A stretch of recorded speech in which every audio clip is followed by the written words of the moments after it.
What's going on, guys? Welcome back to Buy or Build. We're here at the shop. As you can see, we have a couple Type Bars in the garage today. We have this beautiful FK8 that we're almost done wrapping up for Raven. And over here, we got Casey's FL5.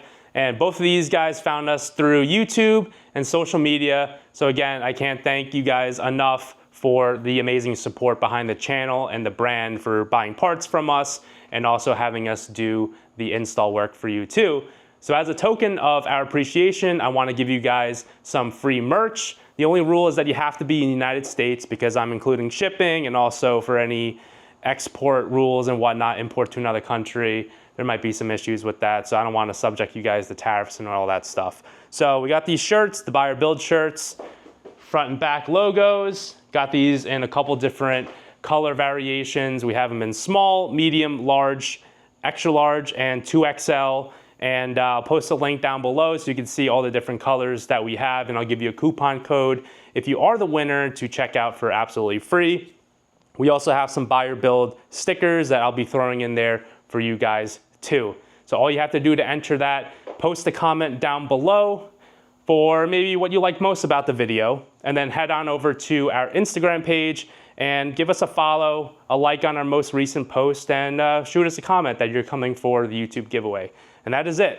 So let's go ahead into Raven's FK8, show you a little bit about what we did. We are gonna do a full video on this once it's fully completed, and give you some sound, a little bit of driving, but this car is gonna be an absolute monster once it's fully tuned. So let's come on and show you guys what we did. So I'm gonna first start off with the tire setup.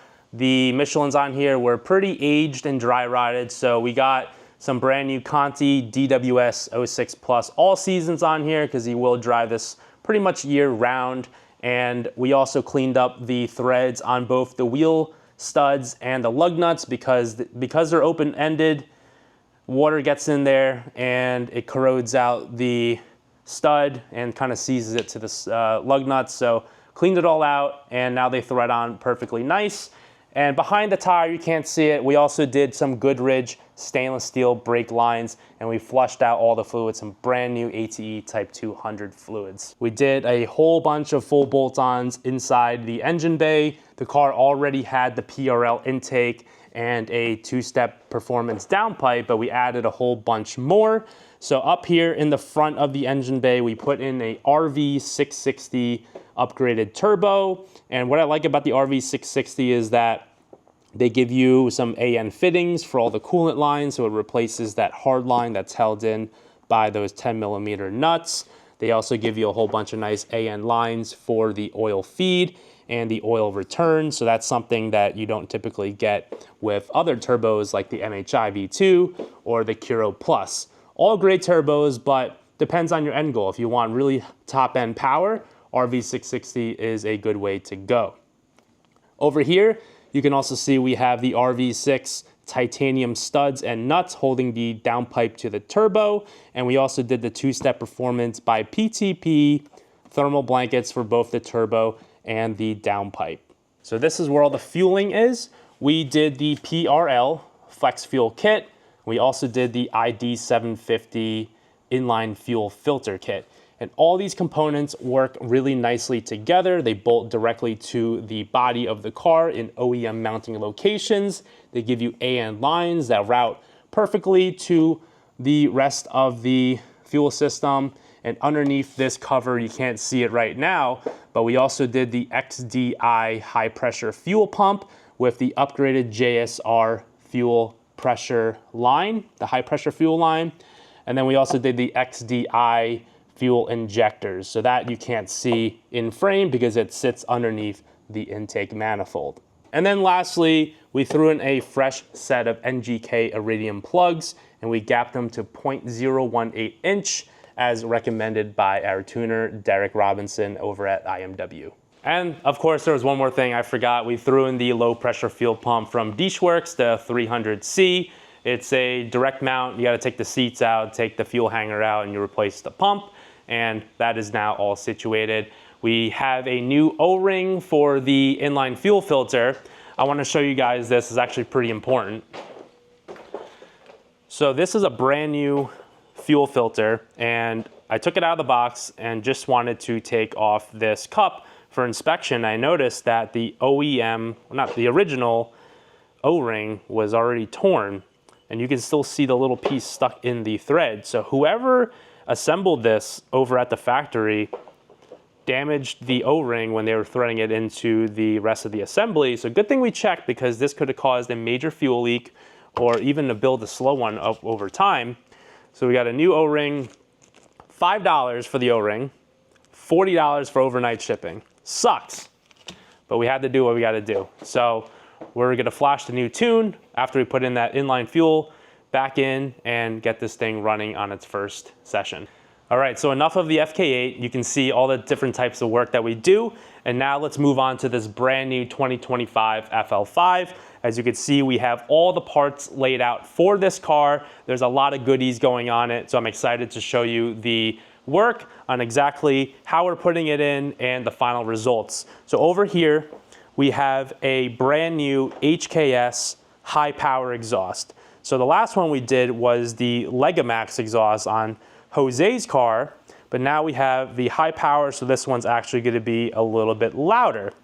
So this is 2 tips, titanium burnt ends, and it comes with the full catback from the front pipe going back. And then we have the Cusco sway bars, front and rear. So this one's going to be the front, and this one's going to be the rear. And these are really solid, heavy sway bars, so they are going to improve the anti-roll heavily on this car. So let's move on over to the rest of the goodies. We'll start from this end and move to the left. Over here we have the Acuity reverse flow coolant hoses. So what this does is exactly how it sounds. It changes the flow of the original coolant pipes. So instead of top to top, it will go top to bottom and then bottom to top. So this will actually help keep your coolant temps down by, I think they said about 5 to 10 degrees Fahrenheit. So for keeping an OEM radiator, just by changing the hoses and reducing temperatures, that's pretty big, and it's only a couple $100s. And then we also have the Cusco front strut tower brace. And then we have the Cusco centering brace. And then for the rest of the exhaust, we have this front pipe that has this nice coating on it, comes with the hardware. And then we have the 2-step performance, high efficiency downpipe. So this is gonna be our Jezzy G Sport Cat, which prevents check engine light and is EPA emissions compliant in all 50 states, which is awesome. And then we have the matching titanium turbo studs and washers and nuts. And we also have some other hardware to put the factory heat shields back onto the downpipe, and some additional hardware there. Get a little extension for the secondary O2 sensor. Here we got some 300V 0W20 Motul oil. This is a high grade racing spec oil. So if you do a lot of track days, this is a really good oil to use, and it will protect your engine. OEM filter, of course. More suspension related stuff. We have the Spoon rigid collar kit. So what this does is it actually goes in between your subframe and the frame of the car, and it will center all the bolts of your subframe and also prevent subframe deflection, because your subframe is held in by rubber bushings and there's a gap between the bolt and the subframe. So this is actually going to prevent the subframe from shifting around under tight turns, and you'll definitely notice it if you do your track days. We have our PRL solid billet motor mount. This goes in the rear.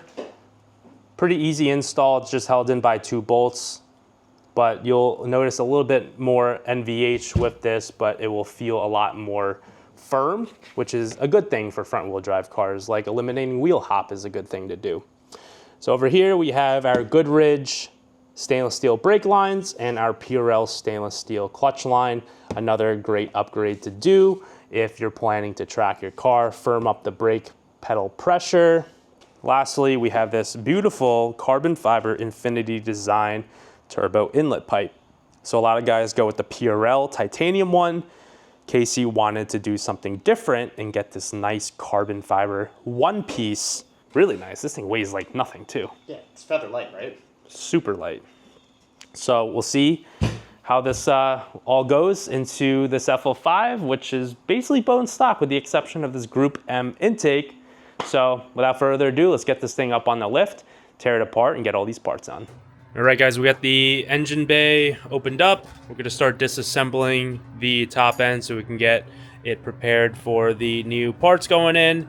Intake has to be removed. It's just held in by a bunch of 10mm bolts in various areas of the car.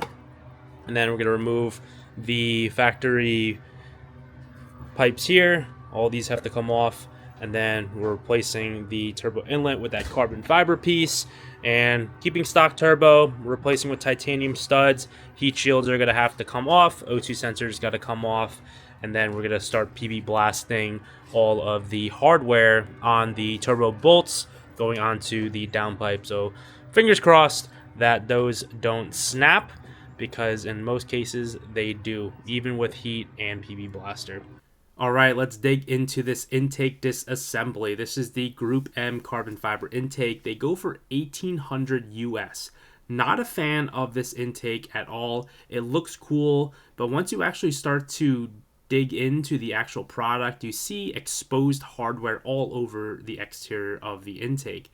There's Phillips screws, there's 10mm bolts, there's all these mounting brackets, and it just makes the intake look really cheap, in my opinion. There's also a lot of different components to the air box, and it just makes install and disassembly a lot more difficult than I think it needs to be. So if you're looking for a fancy intake, I would go with a different route. And as we've come to find out later, the fitment on the intake is also not all that great when we put it back together. But we're disassembling the intake, we're taking off the turbo inlet pipe, and we're also removing the O2 sensors and the turbo heat shield.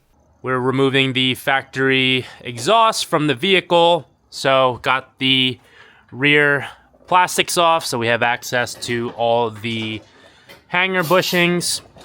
Moving up to the front, removing this big under tray so that we have access to the subframe bolts, since we're doing those rigid collar kits, and a front sway bar. Also, with the under tray removed, it's a lot easier to access the front pipe bolts right there. And then we also have full access to the rear motor mount, which we're doing. Front pipe gets replaced, full downpipe, doing an oil change after this. And we also got him to do the brake lines and clutch lines last minute, so we're gonna get that done as well. Over here, we have access to the radiator hoses. So over here, there is a little drain bolt, so we can remove that and drain out the coolant in preparation for the Acuity hoses. All right, guys, so we're gonna go ahead and start removing the rear sway bar in preparation for the Cusco one. I don't think we got any additional end links, so we're gonna reuse these factory end links. We're gonna go ahead and get a 12mm and remove the sway bar bushings, and this is the end link. So that's all held on by 12mm. Out, all 12mm. So we got all the hardware and the bushings off the exhaust. This is a single exhaust, FYI. So if you're doing this at home, you gotta either cut it in half, or you have to find a vehicle long enough to transport this. It is 128 inches long, but we got it down. And the front pipe comes out pretty easily, just one hanger. All right, moving on to the brake lines. So you can see we have the soft OEM rubber brake lines, which we're taking out. This car literally only has like 1,600 miles, so there's really no need to change anything on this car. But we're upgraded to stainless steel brake lines because the owner's probably going to do some track days at some point, and the stainless steel lines will last indefinitely. So taking off the hoses, we have a retaining clip. Just going to pull that off with a plier or a pick. And then you'll need some 10 and 12mm wrenches, flare wrench preferably, for getting the line off without stripping it. And then now we have the new one going back in. You can see that there is a retaining bolt right there on the knuckle. And then there's going to be another retaining bolt that holds the distribution block to the hub. And then from the distribution block, there's another OEM hardline that goes to the Brembo caliper. We are not changing that one out. And then when you're doing this, just make sure that all the hoses are going in a neutral position, because if they're kinked at all, it might rub against the barrel or the knuckle of the car.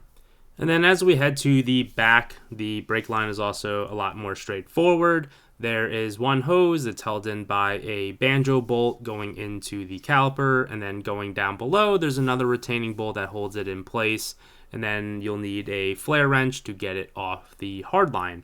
So once that's removed, you'll put in the new brake line. Comes with 2 new copper crush gaskets and even a new banjo bolt. So you'll want to make sure that you route the brake hose in the same exact fashion as OEM.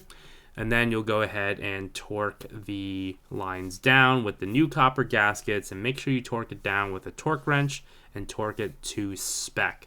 If you don't torque things to spec, you're not really doing things properly, and it leaves you prone to issues down the road. So always torque to spec, and we even mark all of the bolts with a marker just so we know we torqued them, and that in case it moves at some point in the future, we can see that it shifted. All right, it's a brand new day. These have been soaking multiple times for roughly 36 hours now. We use a mix of this. We use a mix of the freeze off, and we also have fluid film. These are both penetrants. So sprayed up all the bolts, all the nuts on them. They've been soaking for quite some time now, and now is a good time to apply some heat. Heating up, guys. See it smoking? Gonna heat the bolt. Try to get it as red as possible. Basically what we're doing now is heating it up. That way it's breaking any sort of rust seal between the bolt and the turbo. We heat this side up, and then we'll heat up the back side of the bolt too. Bolt is getting hot, red hot. That bolt, this bolt right here, that's still in the 500s. The one that we just took off the heat. Our nut is now at 560.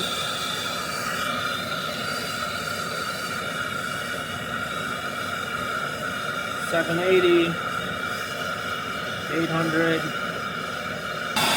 Well, guys, got some good news. We were able to remove the top 2 and the one on the bottom right. So we got one more to go. This one is giving us a little bit of issue. As I was trying to unthread it, I could feel it binding up. The top right one, though, that nut came loose, and it stayed loose. Alrighty, guys, it's been a while since we did a video update. You saw how much heating and cooling and PB blasting we did. Luckily, we were able to get 3 out of 4 out. Grade right there. Yeah, this one gave us a little bit of trouble. No, sorry, it was this bottom one that gave us a little bit of trouble. But we ended up getting it out, and we had to drill out only a little bit of the broken bolt. Stud, not bolt. These 2 are bolts. Those came out relatively easily. The nut on this stud came out easily, but the stud did not. So you can see there's some broken stud in there that we are now drilling out. So we're going to be putting on the Acuity reverse flow radiator hoses. Got it. There we go. So essentially, this top neck, you see how it goes directly into top of the head. Now this top neck is going to go to the bottom where this one goes, right off the thermostat. So then the one off the thermostat is now going to come up here to the neck. So now we're removing the bottom rad hose. All right, so here is the original ECT2 plug. Has an O-ring, brand new. So make sure the O-ring comes off with the ECT sensor when you remove it from the bottom of the radiator. I have a little bit of a O-ring lube. It's just silicone. At the end of the day, I'm gonna apply a little bit with my finger. I like to always lube the O-rings with this stuff. That way it doesn't pinch, creates a nice seal, doesn't dry out. A little bit of dab on the fingers, and then we're going to torque these with a 17 mil to 9 foot-pounds. It even says it on the head of the X bolt, so they make it dummy proof for you guys. And then we're going to relocate this to the new upper radiator hose with the provided adapter fitting. Try to get a shot from the top. Just going to snug it up. 9 foot-pounds. Alright, so now we're going to install the ECT sensor into the adapter fitting. Again, put a little bit of silicone lube on there. Make sure the O-ring is not damaged. It's a brand new car, so it'll be perfectly fine.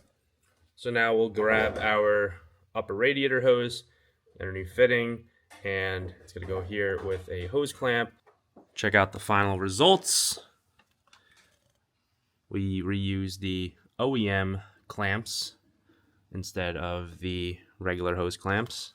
These are much better quality. They'll hold them tighter and prevent any future leaks. So you can see the routing is very clean. Nothing is rubbing up against each other. Acuity definitely did a very good job designing this product.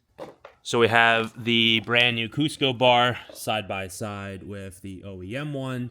As you can see, got brand new brackets and bushings and hardware to give you everything. So we're actually going to grease the bushings with some super lube. Got a little bit of a tube right here. This is always included with like suspension components. I'm going to give you some instructions in Japanese, so you don't really need that. And then we're going to transfer over the factory end links. We have a little caliper here, so we can measure the thickness. So our factory bar is coming in at around 20.5, 20.4. The Cusco bar measures in at 22 even. So this bar is 1.5 mil thicker.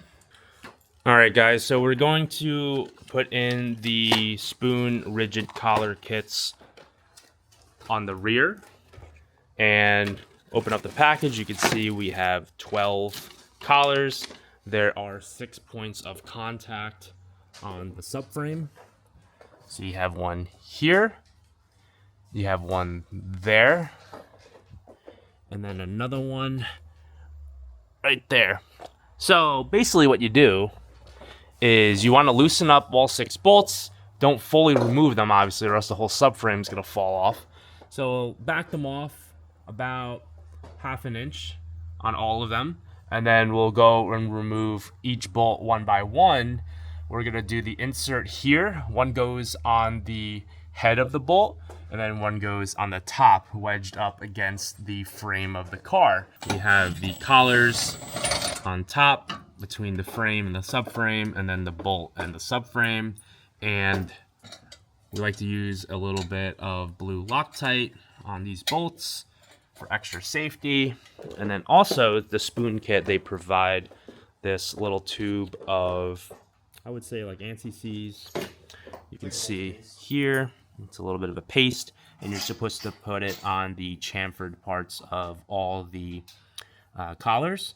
The torque spec on the rear subframe bolts, they're all 47 foot-pounds. So we'll get them all up and up, hand tight, and then we'll torque them in a crisscross X pattern.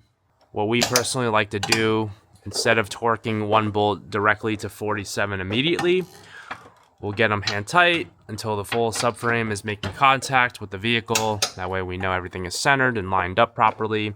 Then we'll go ahead and we'll go in a, basically like a X pattern, do 30 foot-pounds, and then we'll go again once more at the full 47. We have our rear sway bar ready to go in, transferred over the end links, and we greased the provided brackets and bushings. They even give you brand new hardware.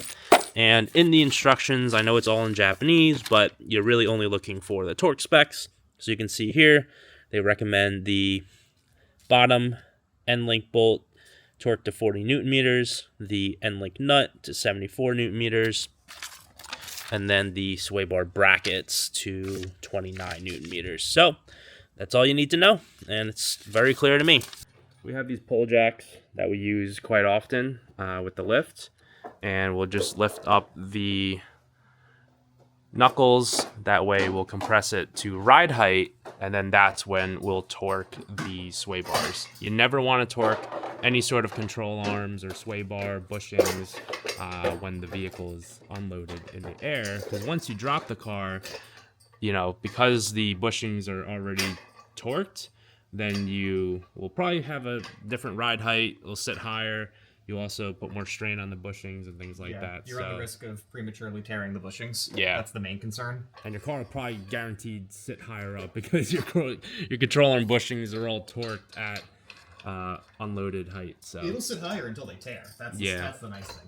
So always torque your stuff loaded when it comes to end links, sway bars, control arms.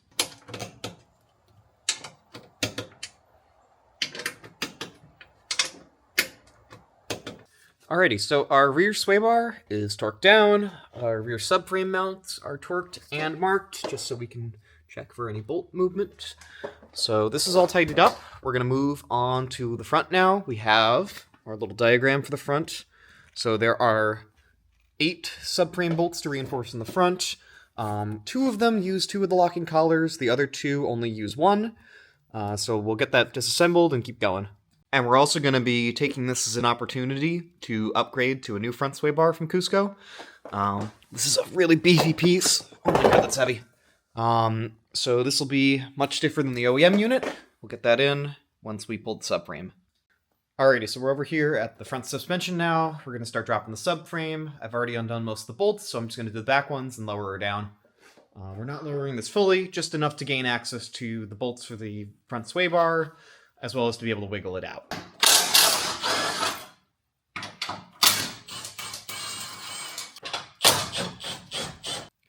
Alright, so I went ahead and I got our sway bar end links disconnected. So our sway bar is now free to come out. There are 2 14mm bolts in there. It's kind of hard to show them, but there's one, there's another. Other side, same thing. We got 2 10mm buried in there. Can I show it? Yep, there's one. And there's the second one over there. So I'm also going to go ahead and unbolt the OEM rear motor mount while we're doing all this. Just give me a little bit more reach up into there to get to some of the bolts. It's really simple. It's just a 19 on the motor mounts, or on the engine side, and then a 17 on the motor mount side. Then it just slides right out. If you were doing this without dropping the subframe, you would want to support the engine with either a pole jack or some flavor of floor jack if you were doing it on the ground. So we got this out. We're going to replace it with the PRL unit once we're done doing our subframe reinforcements and our subframe locking collars and our sway bar. Somebody at Honda had the brilliant idea to make it so that the sway bar is captivated by the front rack. So I had to undo the rack bolts, lift the rack up to get the sway bar bolts out, and then slowly drag the sway bar backwards to be pulled out. But now we're ready to remove it, so I should be able to just grab it right now. Alright, so same as with the rear end, we're going to grease up the included sway bar bushings. Some super lube. Just get some of that on there. You really can't use too much of this stuff, because if you don't use enough, you'll have some squeaks. So you can really kind of go heavy with it. Not have to worry too much. Alright, so like the previous bar, I also have the factory bar and the Cusco one lined up, and I got my calipers here. So we're going to measure them and see how they stack up. Let's see, so the factory bar, I measure from the point that isn't the sticker, just so I can get it a little bit better. Let's see here. So factory bar's coming in right at around 29.2, 29.3. Yeah, around 29.3. Now the Cusco is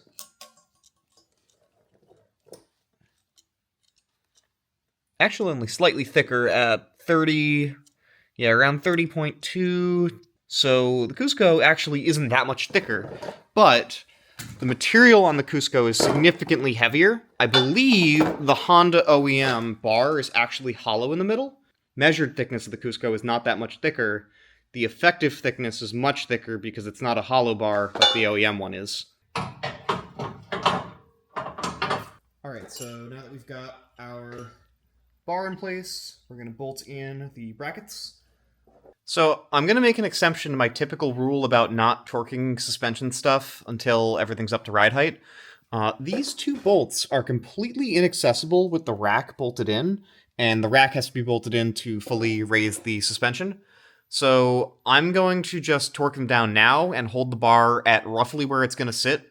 There's enough play in these bushings, and I think they're actually designed for this, that it should be fine. It won't tear the bushings or anything weird, but I thought I'd just mention that because these bolts are basically inaccessible once the subframe's back in the vehicle. Now we're prepping the rigid collars for the front. So he has this wonderful idea where you just pop all the bolts from front to rear in a piece of cardboard. That way you don't mix up your bolts. And we also correlated all of the rigid collars for each set. So now we know exactly where each one goes, and you only got loose bolts rolling around. So yeah, good idea for you guys. If you want to do this on your own install, highly recommend. Alrighty, so our subframe's all now torqued down. Now we're going to be installing our PRL rear motor mount. So I'm going to go ahead and throw this guy in. There we go. That was easy.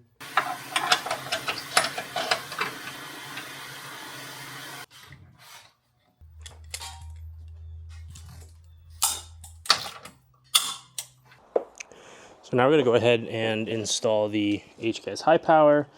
You can see it's already got 2 exhaust mount points, and then we have some additional ones we have to bolt on to get onto the rearmost exhaust hanger brackets over there.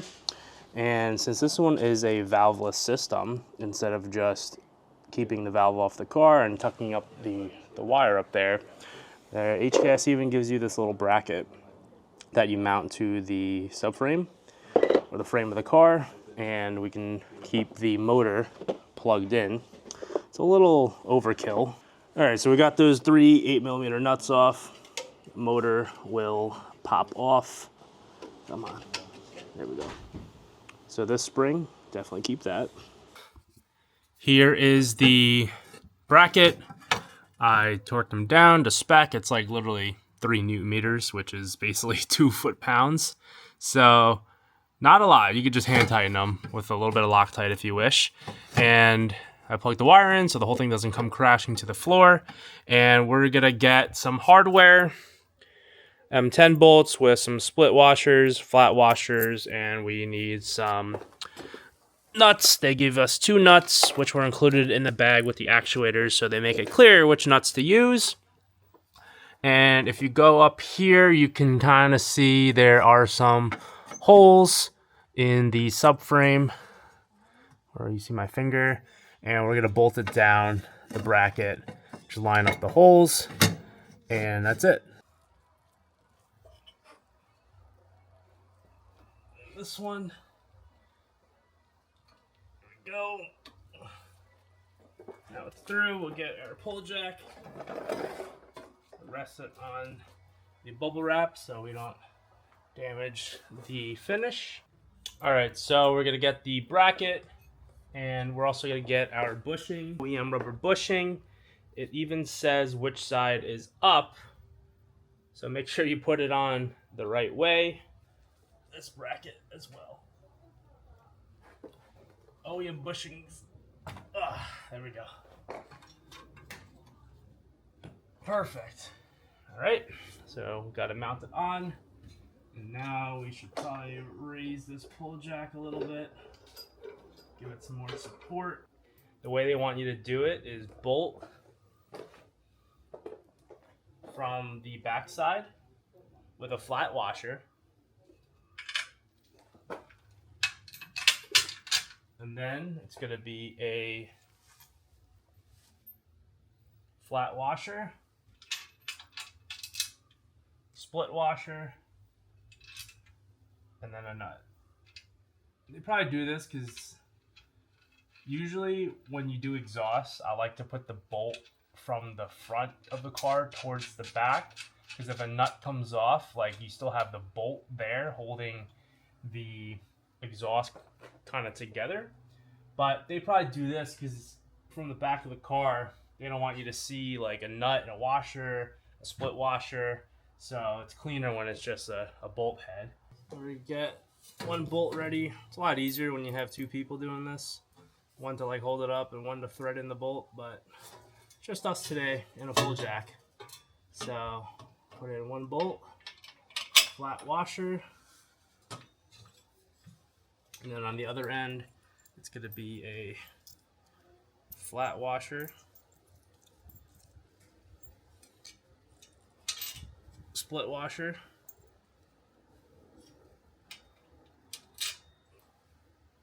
and the nut. Once you get the first one on, then you can let go of it and relax. So we have, again, the metal ring gasket that goes on the tip, and we have the OEM rubber bushing here. I'm just going to lubricate this so it's easy to slide the pipes on.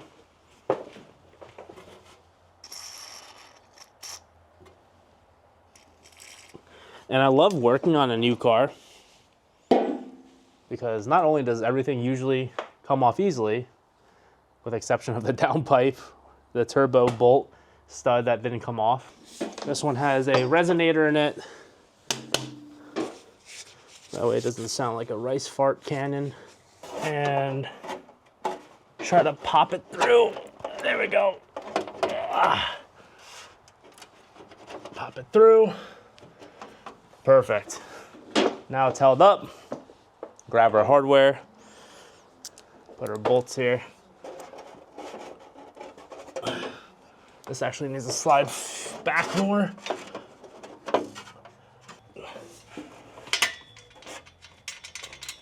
All right, so we got it bolted up partially. Everything's up top, so it's not gonna go anywhere. Alrighty, so it's now time to install our Cusco center brace. This is a really nice piece. It's all TIG welded. Got a sticker of authenticity. So this replaces the original FL5 front brace. You can see it here. It's just a piece of stamped steel. So what we're going to do is we're going to unbolt these 4 bolts, unbolt these rear chassis leg bolts. There's one there and one there. We'll throw in our new Cusco brace and then bolt it all down.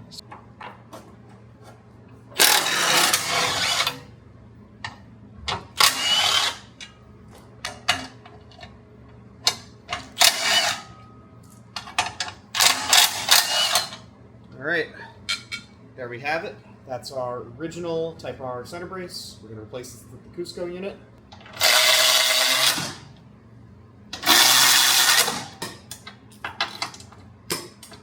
Alright, so we made a bit of progress here. We have our new titanium exhaust studs from RV6 Performance, hand threaded in. I'm going to torque those down in a sec. We have our TSP downpipe in place, just as a test fit. I still got to put the gasket in place. So I'm going to run down this, torque these studs down, put some hardware on them, put the gasket in, and we'll get her going. To prevent galling on our studs, we're going to apply some bolt paste. I have this Tomei brand stuff, but really anything will do, copper anti-seize, whatever. You just got to get a bit of it on there just to prevent the nuts from galling the studs. It's important to do when you have titanium hardware, but it's really good practice for any kind of exhaust hardware.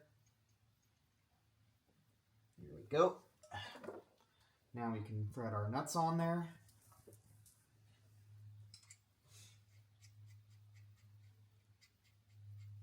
And then these are going to get torqued to 45 foot-pounds as per Honda.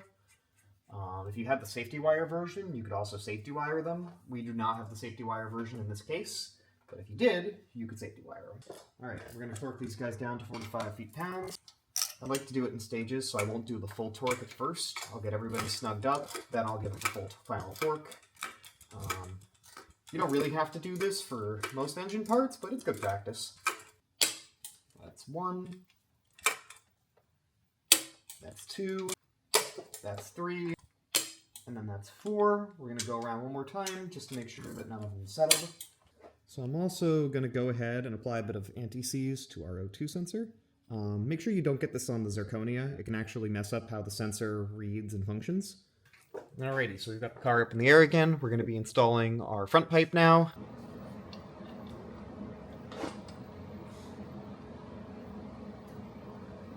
Alright, so now we're going to be reinstalling our 2 downpipe braces.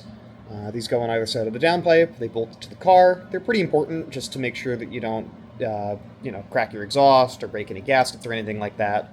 So I'm going to go ahead and throw these on. Next up, we have the exhaust hanger here. On these, I just like to unbolt it. So to get it to go back in place, you flip it over, line it up with the holes in the subframe. Get it to stick through can be kind of challenging. There we go. Now it's through. And then I'm going to thread the nuts onto the other side. All right, now finally we have to bolt our front pipe to our mid pipe. Yeah, getting all 3 through can be a bit tricky.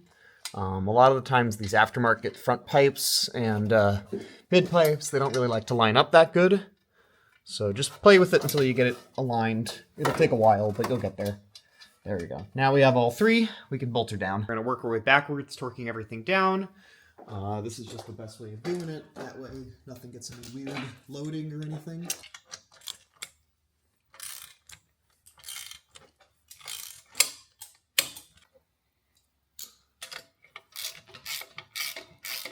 We're going to tighten down these 2 exhaust hanger mounts.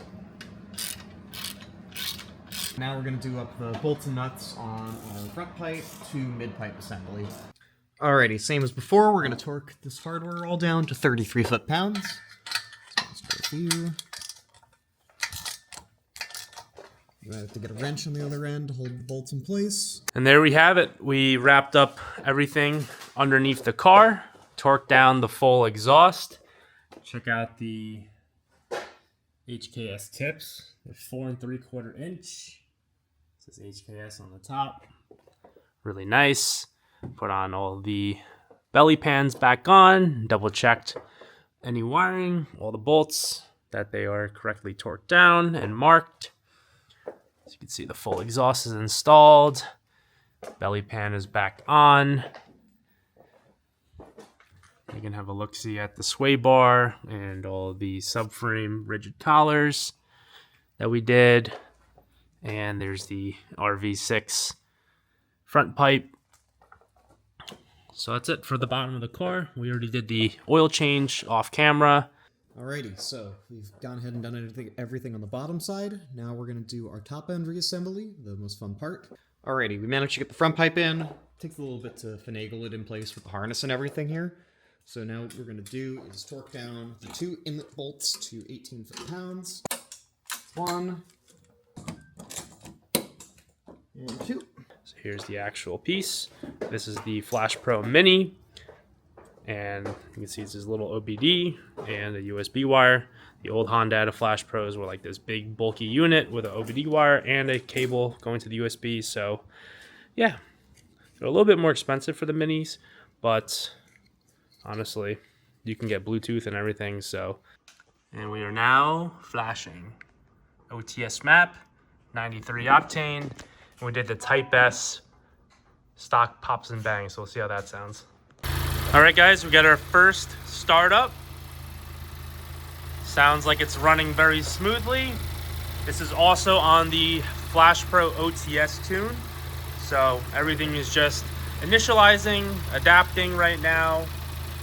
Not like we did anything with the fuel, but a new tune's always gonna run a little bit rough, especially on the cold start. And then once it warms up, the car will adapt and then it'll start up and run smoothly again.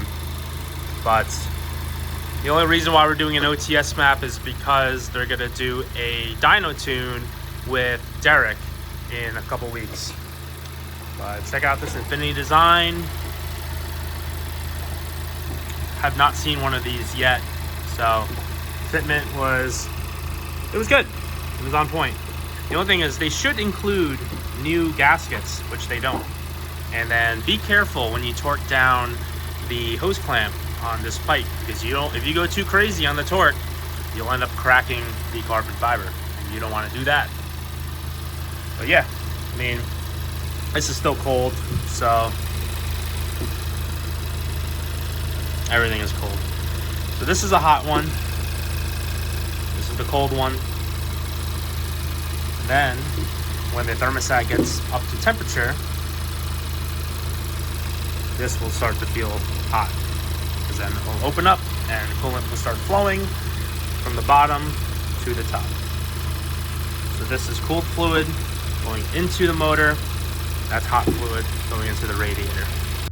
Strut bar, made in Japan.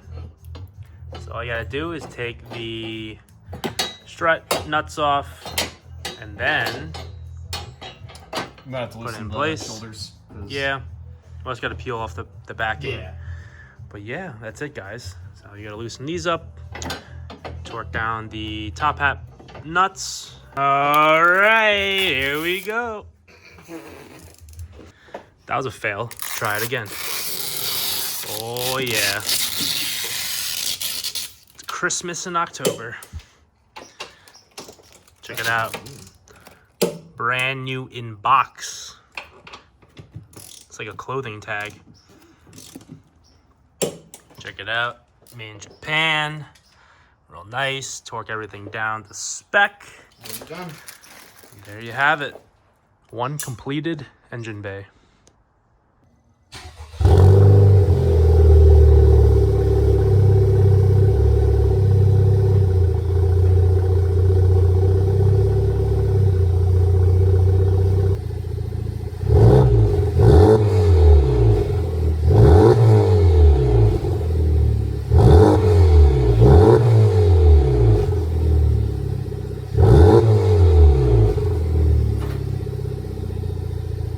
All right, guys, this is the first drive after all the work we did to it, including the Flashpro off-the-shelf tune. So it's already up to temp. We had to bleed the coolant for the radiator hoses. So this car is basically ready to go. We're just gonna let the tires warm up a little bit, let the brakes warm up, because it is like 50 degrees outside and we're on Michelin Pilot Sport 4S tires. So we'll put a little bit of heat into it, and then we'll roll the windows down and give you some exhaust clips. We're also gonna go from outside the car too, just so you can hear it, just like last time we did with the 271 turbo and the exhaust. We did a couple flybys, so we'll do the same for this car.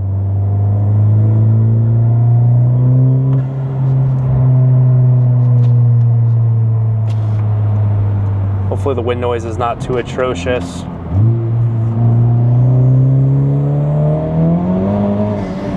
Oh yeah, this thing is quick. This is, I don't know if it's a stage 1 or a stage 2. I think the off the shelf, it literally just said stock fuel, stock intercooler, and just 93 tunes. So I didn't see anything specific for having a downpipe, but I don't think having a high flow downpipe really makes much of a difference. So it's still gonna feel faster than stock as of now, especially with this tune. And then I think he's getting the dyno tune done sometime in middle of November, so hopefully he has some all seasons at least to get over there. It might be snowing even by then.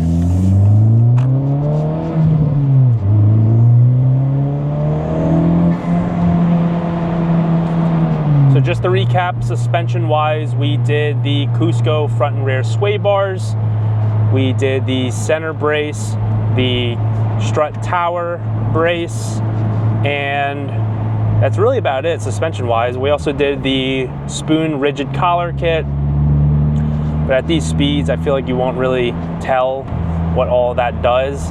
The sway bars, you'll feel more of a difference on the track.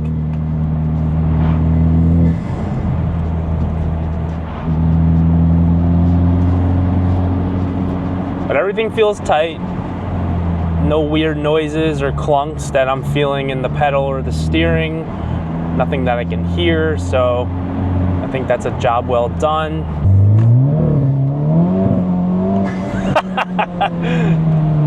That's the traction control kicking in. The second gear just wants to go.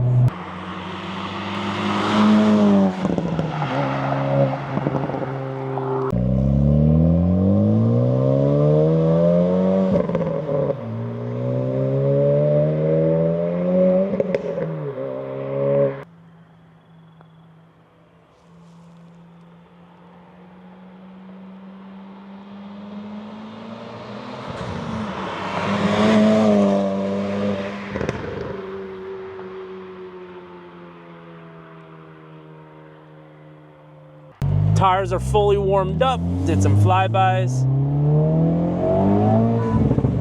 You can hear the Type S burbles.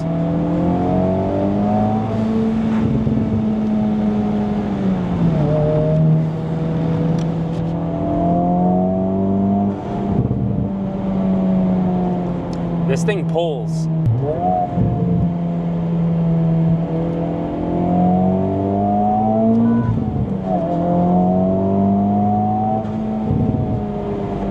Definitely a decent bit of drone, but I feel like if you're driving a car like this, a little bit of drone is acceptable. It's almost desired. It's part of the experience. Yeah, like you don't pay money for an exhaust and then not hear it all the time. So, and this is a valveless exhaust, so if you want something with no drone, you're gonna have to get something with a valve. And we do sell some exhausts with valves, HKS and AWE not being a valve system, but there are ones like MXP and Remark. You can also get, I think there's another one, Remus, Miltech, a lot of brands out there. What do you think about the Type S burbles? Am I allowed to be honest? Only allowed to be honest. I've never been a fan of burbles. They're not bad on this one, but I'm not a burble guy. We can go stage 2 burbles and try it again. You want stage 2 burbles? Yeah. They'll hear you from another zip code. But yeah, guys, that is it. That wraps up this very long video. Hope you guys enjoyed it. And if you need any Type R parts or installs, definitely check us out. We offer discounts on labor when you order the parts through us, and everything we sell, we can install. So we'll see you guys in the next one.